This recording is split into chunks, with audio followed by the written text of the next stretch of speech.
এইটা একটা নোটিশ হলো বলুন তো, নোটিশের একটা নোটিফিকেশন নাম্বার হবে, সিল নেই, ছাপ নেই।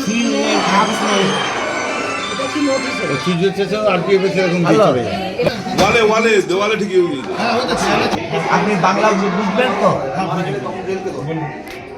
वही नोटिस होगा तो उसको नंबर तो रहेगा, ये मेमोरेंडम नंबर ये है इसके पास, वही ऑर्डर होगा तो साइन होगा, जरूर स्टैंप होगा, कुछ नहीं स्टैंप होगा, कुछ है।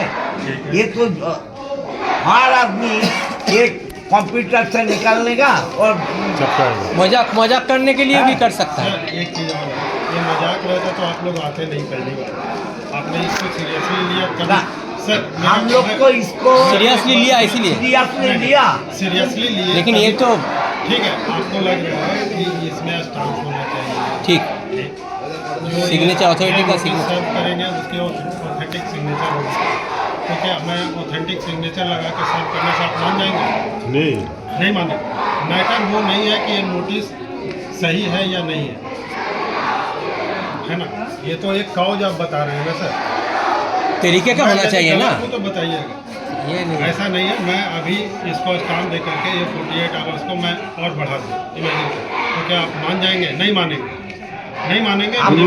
कोई घर है तो नहीं आपका तो कोई घर है सर तो मैं गवर्नमेंट में है, आपको घर कहाँ है? सर मैं बिहार का हूँ बिहार का, वो उधर तो सर, मैं आप बंगाल का आदमी है तो रेल का आपको ये तो अच्छा इन्हीं को बांग्लार लोग, উনি বাংলার লোক আর আমার বিধানসভার লোক, আমার কথা শুনুন, আমি যদি ওনাকে বলি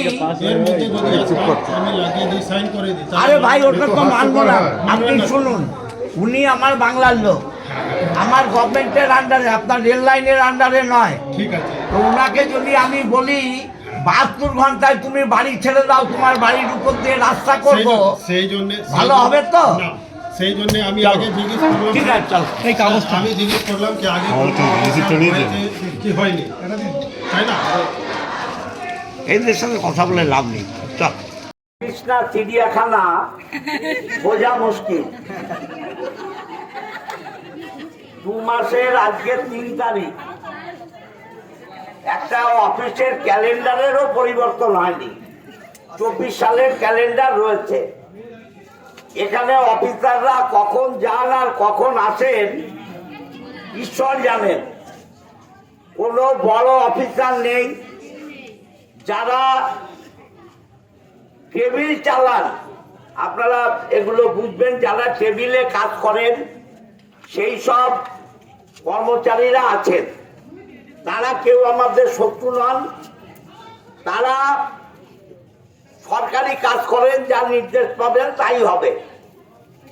ওরা চিঠিটাও নিতে চাইছিল না আমাদের, তারপর অফিসারের সাথে কথা বলে আমাদের চিঠিটা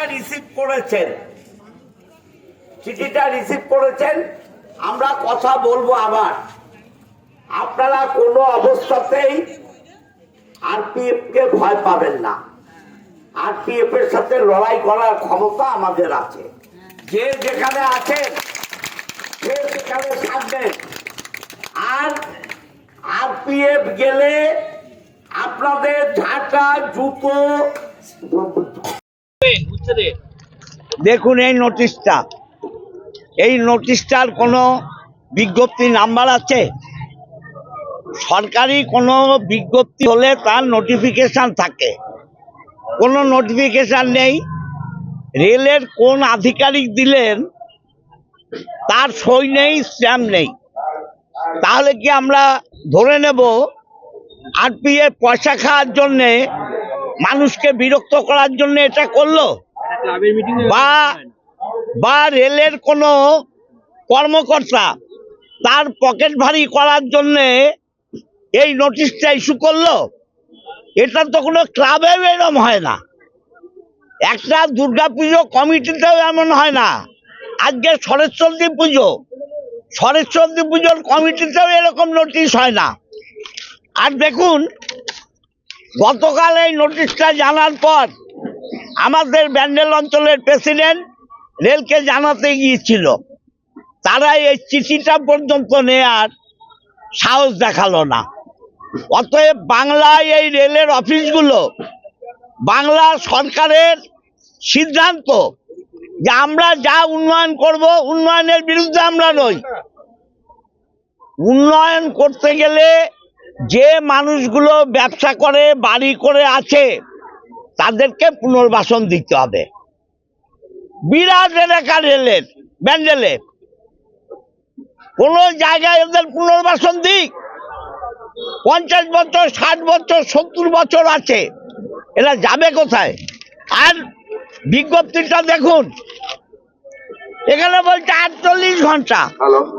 তা বাপের জমিদারি নাকি কেন্দ্রীয় সরকারের? 48 ঘন্টায় বাড়ি থেকে একটা কুকুর তাড়ানো যায় না, একটা বিড়াল তাড়ানো যায় না, আর মানুষকে বাড়ি ভেঙে তাড়িয়ে দেবে? মমতা ব্যানার্জি, অভিষেক ব্যানার্জি, তৃণমূল কংগ্রেস এই মানুষগুলোর পাশে আছে। যে লড়াই লড়তে হয় লড়ব। ভারতীয় জনতা পার্টির এবং সেই কেন্দ্রীয় সরকারের ক্ষমতা নেই এই মানুষগুলোকে পুনর্বাসন না দিয়ে উচ্ছেদ করে। এই উচ্ছেদের বিরুদ্ধে আমরা। পশ্চিমবঙ্গ সরকারও কোনো উচ্ছেদ করলে তাদের পুনর্বাসন দেয়, পুনর্বাসন দিক, আমরা মেনে নেব। পুনর্বাসন ছাড়া এ উচ্ছেদ হবে না, হবে না, হবে না। তাতে যে লড়াই করার সেই লড়াই আমরা করব। জোর করে উচ্ছেদ করতে আসে তাহলে লড়াই হবে, লড়াই হবে। আমরা সিঙ্গুর লড়েছি, আমরা লড়াই জানি। আপনারা দেখেছেন সিঙ্গুর আন্দোলনে পুলিশের নির্যাতন। আমরা নন্দীগ্রাম লড়েছি, মমতা ব্যানার্জির চুলের মুঠি ধরে সিঙ্গুর বিডিও অফিস থেকে তুলে নিয়ে হাওড়া ব্রিজে ছেড়ে দিয়েছে। মমতা ব্যানার্জিকে দমানো যায়নি, তার দলকেও দমানো যাবে না। যে সমস্ত ভ্যাকেন্ট, যে সমস্ত কোয়ার্টারগুলোতে নোটিশ দিয়েছে সেগুলো সব রেলের ভ্যাকেন্ট। তারা কেউ কোনো পরিবার রেলের সেই পরিবারের লোকেরাই থাকে। যে পরিবার কাজ করত সেই পরিবারের লোকেরাই আছে। এতগুলো সরকার গেছে, ইন্দিরা গান্ধী গেছে, রাজীব গান্ধী গেছে, মনমোহন সিং গেছে, অটল বিহারী বাজপেয়ী গেছে বিজেপি, তিনি তো এমন করেননি। নরেন্দ্র মোদী একটা ঈর্ষা কাতর ব্যক্তি, একটা হিংস্র মানুষ। মানুষের পেটে লাথি মারাই ওর কাজ। দেখুন, আমি তো দেখাচ্ছি আপনাদের। প্রথমেই তো বললাম এই নোটিশটা ভিত্তিহীন, ভুয়ো নোটিশ। প্রথমেই তো বললাম, আরপিএফ পয়সা খাওয়ার জন্য এইগুলো করছে। তাহলে তুমি কি বলছো যে এখানে ভয় পাওয়ার কোনো ব্যাপার নেই? ভয় পাওয়ার কোনো ব্যাপার নেই। তৃণমূল কংগ্রেস মানুষের পাশে আছে।